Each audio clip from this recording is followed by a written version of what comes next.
Okey, hai. Hari ni kami akan buat satu demo untuk sistem terbaru kami, iaitu Office Stock Inventory Tracker, OSIT.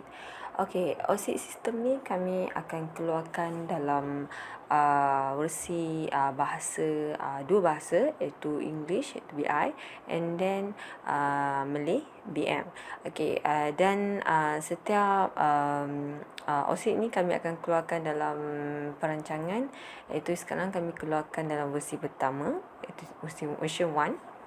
Okey, dan juga akan kami keluarkan dalam masa terdekat, insyaAllah dalam version 2 and 3. Buat masa sekarang atas permintaan kami keluarkan version 1 dulu sebab masih dalam proses testing. Okey, hari ni kami akan buat sedikit demo berkenaan dengan version 1. Okey, untuk user yang beli OSIT ni, untuk version 1 kita akan keluarkan dalam dua bahasa yang kami cakap tadi, iaitu BI, dan kita akan send dalam bentuk file Excel. Untuk satu bahagian original file, and satu lagi adalah testing. Okey, testing yang daripada kami, and then juga satu gambar. Okey, gambar OSIT punya sistem lah.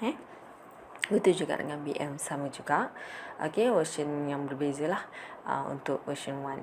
Okey, sebelum kita start, this one yang ada kelebihan yang perbezaan antara version 1, version 2 and version 3 yang akan datang nanti.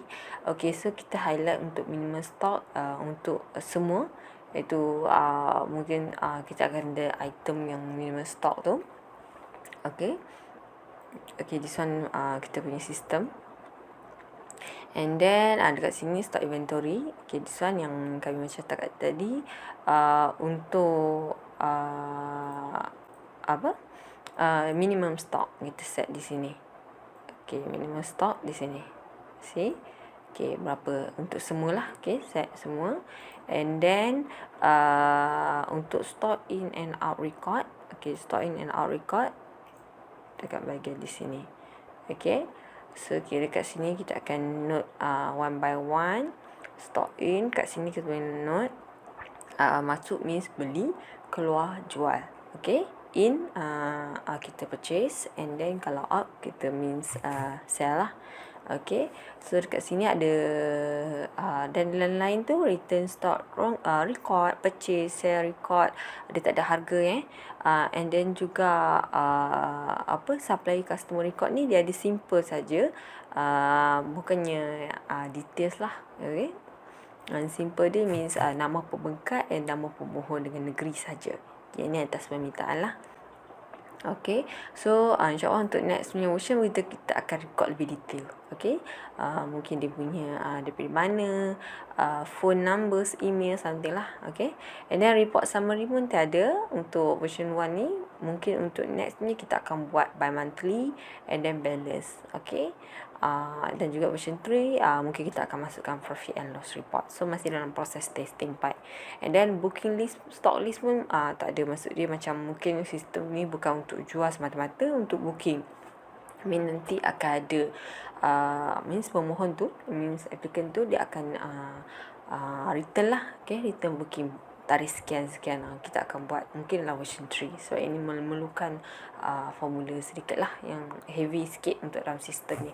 So kita fokus untuk version 1 lebih kepada minimum stock set, and then juga for all, and then juga stock in and out record. Okay, yang ni yang version 1. Okay, so hari ni kita akan tunjukkan, kami akan tunjukkan function untuk OSIT record system. Okay, step mula guna. Okay, kita start kat sini. So user boleh start baca dekat nota rujukan pengguna, iaitu user reference note. Jika sekali kami ada note lah, bahagian setiap bahagian masing-masing, and then juga tanda. Okay, setiap tanda tu ada tanda untuk search, okay, untuk default, tak boleh delete, so nanti boleh more detail kat situ. And then step mula guna. Okay, info 3 this one. Okay, first user hanya step tetapan. Okay, okay, so kita sampel, kita akan tunjuk sampel lah, sampel key in. Okay, macam ni. Okay, tetapan. So means first user pergi tetapan, key in jenis kategori bagi item. And mean dekat sini ketetapan, kat depan ni pun boleh juga, tak ada masalah. Okay, kita dah set. user just key in je dekat bahagian sini. So nak tambah lebih pun tak ada masalah, sebab nanti kita akan panggil dekat bahagian stock inventory, this one. Okay, this one. Okay, kita set dulu contoh. Okay, contoh kat sini tetapan. Kita set untuk ni marketing, right? Nak ubah pada mungkin ni pengiklanan. Okay, so bila kita pergi kat sini, then kita set untuk 05. Okay. Okay. And then kat sini kita set kita punya iklanan C, dia akan keluar kat sini dan seterusnya. So just follow this one je. Kita start dengan tetapan, kita key in, and then inventory kita boleh tetapkan tahun dan key in data berkenaan item termasuk stok minimum. Okay, so dekat sini kita dah start tahun berapa, contoh tu 22 lah kita keluarkan, kami keluarkan untuk tahun ni. Mungkin user nak pergi 2023, so boleh, tak ada masalah. So nanti sebab yang ni kita dah adjustment untuk bahagian keluar masuk ni, sebab tarikh sekian kita boleh tambah, tak ada masalah. Jadi untuk sistem Office Stock Inventory Tracker OSIT ni kami cadangkan untuk user gunakan satu file untuk 1 tahun. Okey. Jadi kira untuk tahun ni contoh kita dah keluarkan untuk 2022, so kita just note 2022 je kat sini. Okey. Okey, see. Okay, and then seterusnya kita start key in. Okay, dekat sini boleh note kat kami punya rujukan ni. So kat sini kami ada note. Okay, step mula guna sistem. So kita start dengan tetapan. Okay, kita pergi tetapan. Kita dah note tadi kan tetapan kat sini. Kat sini. Okay, and then kita pergi ke inventory, tetapkan tahun. Okay, kita dah tetapkan tahun, contoh 2022 kita guna. And then dekat sini dia ada function, kita dah set untuk kiraan stok minimum dekat sini 10 unit. Okay. Okay, and then kat sini pun ada bahagian-bahagian yang kita letak kat sini, yang ni tidak boleh sentuh. And then sini kita boleh direct tu ke setiap bulan tu. Contoh dekat sini Januari, dan contoh kita macam contoh sekarang bulan Ogos, and then kita boleh direct to Ogos kat sini. So kalau user nak back pun boleh, pergi just klik kat bahagian sini je, so dia akan back to main menu dekat sini lah. Okay, so dia keluar bagaimana lah kalau ada stok, tak ada stok. Okay, untuk start je kita just pergi ke item ID ni. Mungkin this one kita note sebagai P05. Ikutlah kepada yang user prefer lah ya. Item ID tak ada masalah, sebab nanti kita akan panggil by item ID lah. Okay, so sekarang kita pilih mungkin bilik pejabat. Okay, bilik pejabat. So kita nak order mungkin kerusi. Okay. Okay, so kerusi ni kita start dengan opening. Okay, kejap. Okay, ni plastik. And then mungkin kita order dalam 50 minit dulu. Okay, kita stop awal kita. So, okay. And then kita nampak lah dekat sini, kalau kita check balik untuk bulan daripada starting sehingga bulan, contoh kita start bulan Ogos kan. So bila kita pergi Ogos, kita boleh nampak still lagi 50 lah, maksudnya tak ada keluar lagi stok ni. Okay, so ada pemohon. Okay, baru kita start key in di bahagian record keluar dan masuk stok. Okay, di sini. Okay, macam kami cakap tadi, ni dia ada pembeli. Okay, dia ada bahagian beli dan jual, means nama pembekal kena isi sekiranya kita beli. Okay, daripada mula kat sini, yang pemohon kita biarkan kosong. And then kalau kita jual, nama pemohon kita perlu isi kat sini, dan pemohon dengan daerah negeri. Okay, yang this one kita biarkan. So ini hanya sekadar note lah, macam yang kami cakap tadi. Version 1 ni lebih pada note nama pemohon dengan nama pembekal. Kalau untuk version 2 and 3 nanti, insyaAllah kita akan buat lebih detail lah. Nama pembekal ni dengan dia punya alamat, nombor phone, email, begitu juga pemohon. Okay. Okay, then kita note just okay, agency untuk yang latest punya iaitu 05. Okay, so untuk kerusi. So kerusi mungkin hari ni ada someone order. Okay, pemohon nak mohon 15/8 hari ni tu. Okay, ni kita biarkan kosong. Okay, kita guna nama Maria. Mungkin Maria. daripada daerah Sungai Petani. So kita ambil sekarang ni sebanyak daerah di Kedah lah ikut depend lah kalau user nak letak sebagai ni nak gantikan mungkin alamat pun boleh, mungkin dia nombor phone boleh, tak ada masalah. Sebab yang ni 2 bahagian yang kita bagi untuk user untuk bahagian pemohon ni. Kalau pembekal kita just note. Kalau nak tambah, actually tambah pun nanti kita akan explain dalam lebih detail dekat bahagian this one, Q&A. Nanti kita akan lebih detail. So kita tunjuk dulu sample key in, and then this one mungkin dia nak order dalam 30 unit. So kita note kat sini, tadi 50 kan ada. So kita jual kepada Maria sebanyak 30 unit. So bila kita dah bercheck stok, stok kita pada 15/8. See. Sebelum ni 50 kan. Sekarang tinggal untuk 15/8 adalah sebanyak 20 unit. So dah tolak 30 tadi. So mungkin user nak mungkin user rasa 20 unit untuk 15/8 je tinggal, mungkin nak tambah lagi 100. Dia akan jadi 120 lah nanti. So mungkin bila dah start belilah. Start beli. Contoh just insert. Klik kanan. So kena tunggu sedikit sebab dia akan loading lah, sebab ini melibatkan data yang besar juga dalam sistem ni. So dia akan stop je, jangan tekan apa-apa, just loading dan tunggu. Dia akan buka kat sini baru key in. Dan dia simple saja, just pilih, sebab kita dah note daripada awal tu. So pilih item ID, kursi, and then mungkin kita akan beli dalam 20/8. Beli daripada pembekal lah pembekas perabot. Perabot Lahat, just beli, and then kita biarkan kosong untuk bahagian pemohon daerah sebab ini kita nak beli. Kita beli di 100 contoh. So note 100 tu kita beli. So dia akan jadi dekat sini. Kita bercheck tadi 20 kita tinggal, and then kita pergi nampak C. 15/8 still lagi 20 tinggal balance dia, and then sampai 20/8 kita dah order 100 lagi unit, and then dia akan jadi 120. Betul juga seterusnya sehingga akhir, dan kita back to Januari balik. So kita boleh nampak itu keluar masuk dah. Kalau contoh kita nak set yang ni 10 unit, so 10 unit lah macam kami cakap tadi. So tak adalah tanda kuning tu. Kalau kita nak set mungkin 50, contoh 50. So kita boleh nampak semua kuning lah, just yang ni. Itu je bisa ada kita set tadi kan. So kita back 10 kat sini. So ini simple saja untuk key in di semua data. Kita record macam kami cakap tadi, stock in, beli, out, jual. Yang minimum set, record simple data yang tadi kita cakap details tu. And then Q&A. Ini yang kita note. Ini kelebihan ni lah yang kita ada sebutkan sebelum ni yang kami tunjukkan tadi.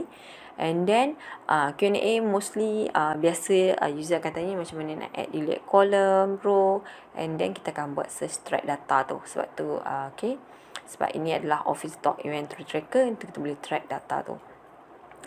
So macam mana nak add and delete column. Untuk bahagian ni nak add contoh kan. Kita refer kat sini balik. Kita dah ni. Sini ada step dia. Kita dah tulis kat sini step tambah row di bahagian inventory. Sebab kat sini kita set pada 50 unit. So yang 50 list lah kat sini. Sehingga 50 list kat sini. So cara nak note sebab nak pastikan auto formula ni masih dibawa untuk next row. Mudah saja cara dia. Kita hanya dekat sini kalau kami tulis teknik dia, step 1 highlight row terakhir sehingga ke penghujung kolom, and then step number 2 user drag kepada nombor yang user nak. Maksudnya jumlah row yang user nak tambah lah. Contoh dekat sini. Just highlight daripada first starting sehingga ke akhir. Macam ni highlight. Ni kira mungkin user nak tambah ke 55 unit lah Kira kami set 50. Kat sini stop. And then user ambil kat sini, drag ke sini. Nampak tak dekat sini ada nombor kat situ. Dia berubah kan. So stop 55 lah maksud dia. Then settle. Itu saja. Tadi 50 kan. So 55. So bila kita note contoh dekat sini, kita ambil tetamu. Kita mungkin Okay, kita nak pasti nak tengok lah kan, nak double check betul ke ni dia dah auto generate. See? Okay, so dia dah auto generate. So kita nak 10, dia akan jadi warna kuning. See? Kalau 100 contoh tak ada. Okay, so means tanda ni kira nak double check lah. Okay, kiranya auto formula tu dia generate lah. Okay, hingga ke 5. Itu mudah je, just follow kat sini. Okay, and then kalau untuk tambah row lagi, contoh macam dekat sini kan, user nak tambah, so macam tadi kami tunjuk. Okay, just klik insert, tambah, tak ada masalah. Mungkin tu je dengan tetapan punya bahagian pun, just klik kat bahagian row terakhir ni, tambah. Okay, and then kalau untuk kolom pula nak tambah, contohlah user kata okay, saya nak nombor pembukaan ni nak tambah tepi dia ni, nak tahu mungkin nak letak daerah daripada negeri mana juga kan. So boleh je, just klik sebelah daripada ni, sebab dia tak ada formula dekat bahagian ni, so tak ada masalah lah untuk kita klik insert. Okay, tunggu sekejap sebab dia data yang dia load lah, sebab dia loading, sebab dia data yang besar. So dah macam ni, kita just note contoh alamat. Okay, tak ada masalah, note je. Okay, ini untuk tambah row. Delete pun tak ada masalah, tapi kami tak saja untuk delete lah, sebab dia takut efek. Okay, mungkin takutkan efek formula sedia ada lah kan, so tak ada masalah. Okay, kat sini. Okay, contoh, okay, kalau, okay, yang ni untuk data settle untuk bahagian ni, and delete, collect and row. Ada untuk search and track data, filter function. Okay, filter function ni kat sini, okay, see, nampak ada bahagian filter ni. Contohlah kita dah isi data semua, user nak tahulah, user nak tahu berapa je dah so far yang kita mau keluarkan, siapa yang dah beli ataupun yang dah jual. So kita boleh note dekat bahagian sini. Contoh kita ambil yang untuk beli dululah. So far kita dah beli berapa, kita boleh note. Okay, so beli. Okay, kita nampak ada pembelian yang dah stok yang masuk lah. Okay, stok yang masuk. So far kita boleh nampak daripada 3 pembekal ni. So untuk bulan Ogos, contoh nak tahu bulan Ogos, just search kat sini Ogos. Okay, then okay. So note apa yang kita note kat sini kan. Okay, so kita boleh nampak total bulan Ogos yang kita dah stok masuk. Total lah masuk dengan internal dengan kerusi, so 120. Kalau internal saja kita boleh nampak 20. Kerusi 100. Kita boleh beza kat situ. So pastikan selepas search tu select all balik supaya kita view balik semua data. Okay, tak ada masalah lah, data balik macam ni. Okay, so kalau user nak tahu quantity unit semua pun boleh. Nak tahu mungkin Alia ada buat berapa kali mohon Okay, kita boleh tengok pemohon ni. So boleh tahu sekali saja dia buat sepanjang itu bulan Januari, sebanyak 10 unit. Okay, so after that select balik. Itu saja, mudah saja untuk guna sistem ni. Okay, itu function filter filter yang kami note kat sini. Okay, just pastikan tak sentuh bahagian ni saja, bahagian auto formula yang ada, sebab ini kita dah highlight dengan warna. Okay, okay, itu saja untuk bahagian Office Stock Inventory Tracker OSIT untuk version 2. InsyaAllah nanti kita akan keluarkan untuk version 2, version 1. Untuk version 2 and version 3 kita akan buat another demo video lah. Okay, itu saja. Jika ada any question mungkin dalam masa guna tu ada apa-apa, mungkin sebab ini sistem baru, so kita boleh terima feedback lah untuk question Q&A. Kalau ada apa-apa, insyaAllah kita akan explain dekat version 2 nanti punya demo. Okay, terima kasih. Okay guys, jangan lupa klik button subscribe, like video kami ni dan share dengan member anda yang lain. Okay, gracias.